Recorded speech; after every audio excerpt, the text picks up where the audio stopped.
Florence, a city known for its breathtaking art, rich history, and stunning architecture, was forever changed on the 4th of November 1966.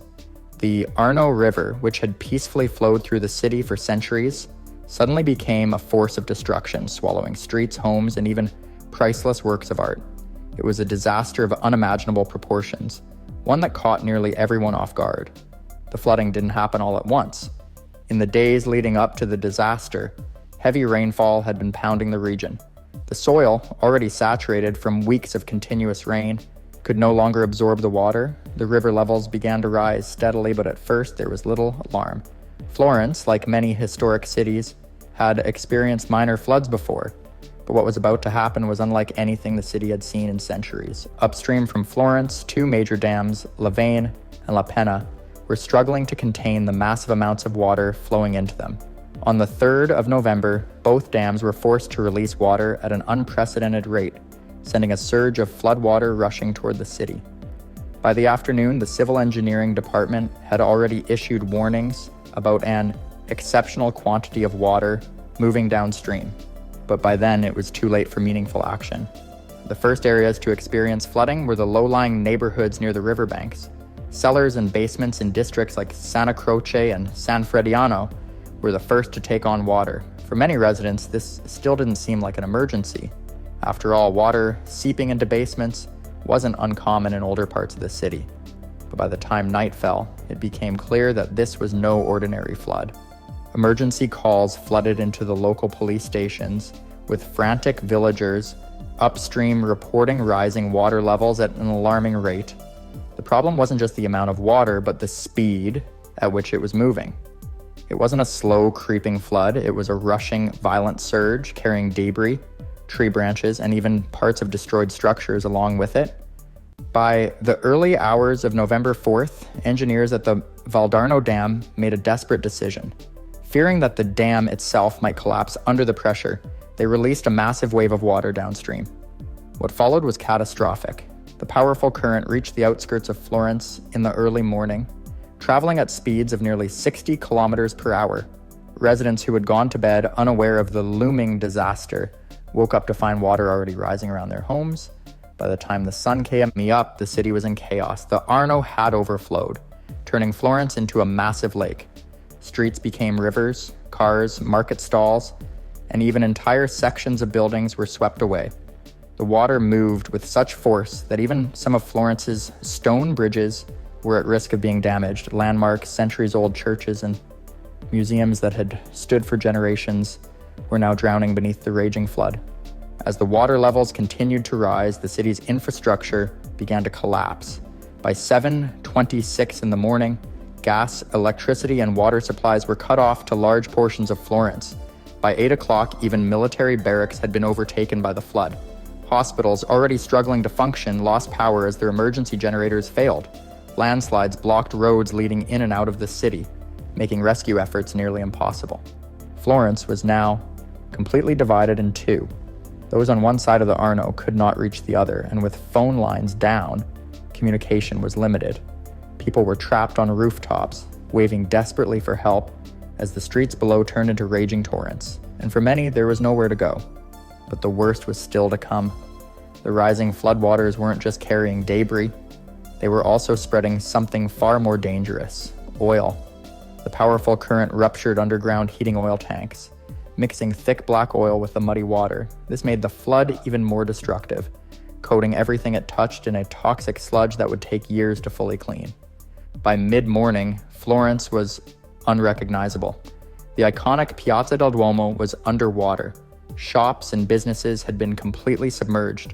Priceless paintings, sculptures, and manuscripts were now floating in the flood, carried away by the unforgiving current.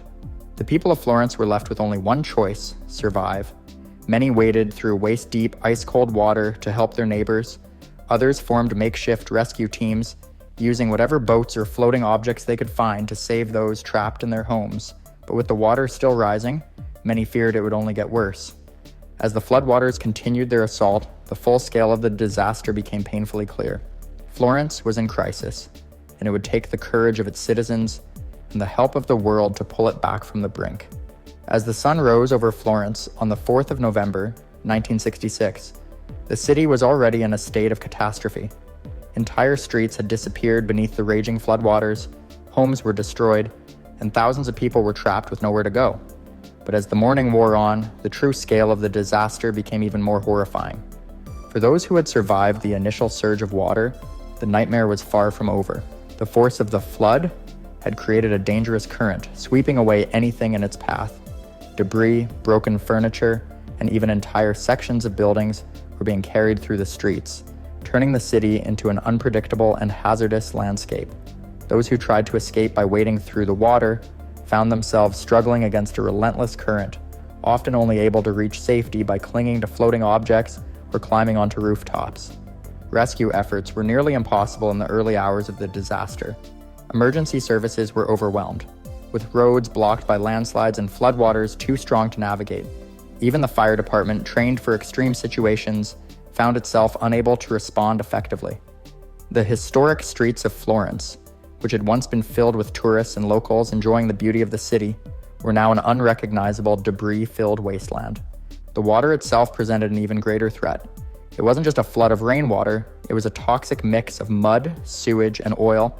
The destruction of underground storage tanks had released thousands of gallons of heating oil into the flood, creating a thick, black sludge that coated everything it touched. Buildings, bridges, and even the priceless artwork stored in Florence's museums were now covered in an oily film that would make restoration efforts far more difficult. By mid-morning, it was clear that Florence's most treasured landmarks were in grave danger. The Uffizi Gallery, home to some of the world's most important works of Renaissance art, was at risk of losing irreplaceable pieces. In the Biblioteca Nazionale Centrale, Italy's most important library, the floodwaters had reached the storage vaults, where centuries-old books and manuscripts were now floating, soaked, and covered in mud. The Ponte Vecchio, one of Florence's most iconic structures, had miraculously survived the force of the rushing river, but the small artisan shops that lined it were completely devastated. As the flood progressed, those who had once doubted the severity of the storm were now facing a grim reality. Many residents had chosen to stay in their homes, believing the waters would recede quickly, but instead the flood continued to rise, leaving thousands stranded. For some, their only option was to break through rooftops to escape the rising water. Others, trapped inside buildings, desperately signaled for help from windows and balconies, hoping someone would come to their aid. The lack of communication made the situation even worse.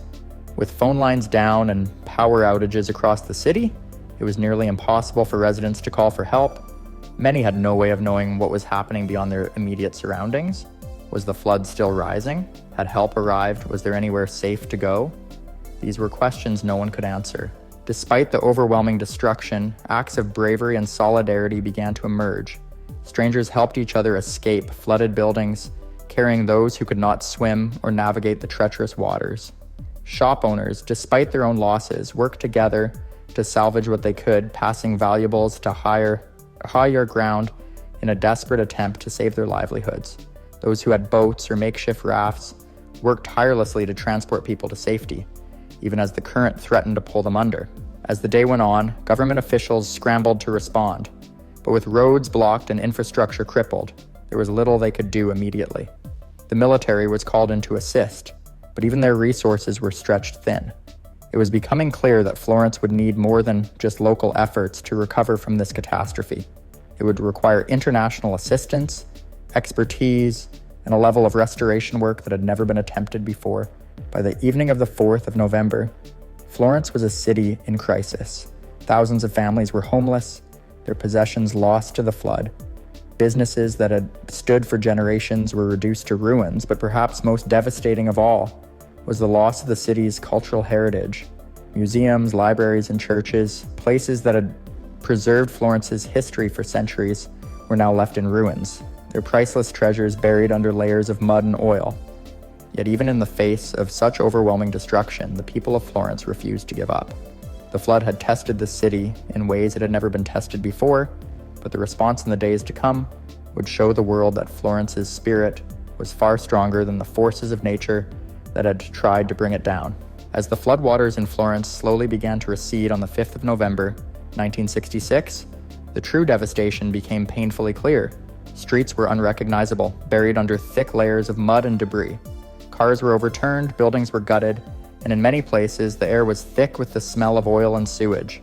The damage was not just physical, it was emotional. Florence, a city known for its beauty and history, now looked like a war zone. For those who had survived the terrifying rise of the water, the ordeal was far from over. Thousands of families had lost everything. Their homes were either severely damaged or completely uninhabitable, filled with sludge and contaminated by oil.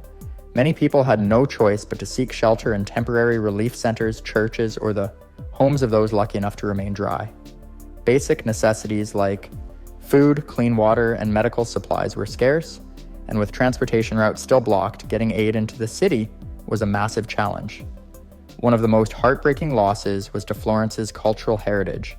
Inside the Biblioteca Nazionale Centrale, one of Italy's most treasured libraries, the destruction was overwhelming. Millions of books and manuscripts, some dating back centuries, were soaked through with muddy water. Many pages were so delicate that even touching them caused further damage. Historic churches, including the Basilica of Santa Croce, were in ruins.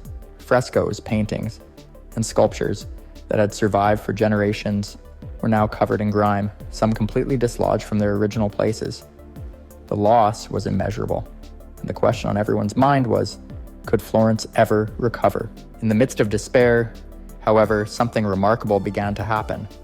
People from all over Italy and beyond started arriving in Florence, determined to help in any way they could. Among them were students, historians, artists, and volunteers from around the world, later known as the Mud Angels. They came armed with buckets, sponges, and an unwavering determination to save Florence's treasures. The work was grueling. Thousands of people spent hours carefully removing books from the library, peeling apart wet pages one by one, and laying them out to dry. In museums and churches, teams worked tirelessly to wipe away oil from paintings and lift statues out of the mud. Every effort was made to preserve what could be saved, but time was against them. Some pieces were so fragile that they started to disintegrate before restoration efforts could even begin. Outside of the cultural institutions, Florence's residents were also trying to rebuild their lives. Shop owners dug through the wreckage of their businesses, hoping to salvage anything of value. Homeowners shoveled mud from their doorways, determined to reclaim what remained of their property. The city's hospitals, still struggling with the aftermath of the disaster, treated cases of infections and illnesses caused by contaminated water. While the local government did its best to coordinate relief efforts, it quickly became clear that this was not a disaster that Florence could recover from alone. Appeals were made for international aid, and soon resources started to trickle in. Other European nations sent emergency funding and supplies, while conservation experts from around the world offered their skills in restoring damaged artworks and manuscripts. Even private citizens, moved by the plight of Florence, donated whatever they could to help the city rebuild. Despite these efforts, there was no quick solution to the crisis. Florence had suffered not just a temporary flood, but a catastrophe that would leave scars for decades. Many of the businesses destroyed by the flood would never reopen. The families who had lost their homes faced an uncertain future, and the priceless artifacts damaged by the water and oil would take years, if not lifetimes, to fully restore. By the end of the first week after the flood, Florence was still in chaos, but the determination to recover was stronger than ever. The people of the city, along with thousands of volunteers, had already begun the long process of rebuilding. There was still a monumental amount of work ahead, but one thing was certain: Florence would not be abandoned to the flood. In the weeks following the flood, Florence faced the monumental task of rebuilding. The immediate crisis had passed, but the city was far from recovery. Piles of debris lined the streets, and the thick, oily mud left behind by the floodwaters hardened like cement, making cleanup even more difficult. Residents, volunteers, and workers labored tirelessly, scraping layers of filth from the city's historic stonework and hauling away ruined furniture, books, and artwork. The Italian government declared a state of emergency and allocated funds to help the city recover, but the damage was overwhelming. The economic loss was staggering. Thousands of businesses had been wiped out, and thousands of families were left with nothing. Banks and financial institutions worked to provide relief, offering low-interest loans and financial assistance to those affected. However, for many small business owners and local artisans, the flood meant the end of their livelihoods. The city's economy, deeply rooted in tourism and trade, took a heavy hit. The cultural loss was equally severe. The extent of the damage to Florence's historical treasures was unlike anything the art world had ever seen. Some paintings and sculptures had been shattered or washed away entirely, never to be recovered. Books and manuscripts from the Biblioteca Nazionale Centrale and other archives remained at risk of disintegration. The flood had coated delicate frescoes and priceless paintings with a mixture of water, oil, and mud, making restoration incredibly complicated. But Florence refused to be defeated. As international aid poured in, restoration efforts gained momentum. Experts from across the globe came to help. Using innovative conservation techniques to rescue and preserve damaged artworks, laboratories were established to carefully clean and restore pieces that had been thought lost. The flood also sparked a new era in the art conservation field, leading to advancements in techniques that are still used today. One of the most ambitious efforts was the restoration of Cimabue's crucifix, an iconic 13th century painting that had absorbed so much water, it was nearly destroyed.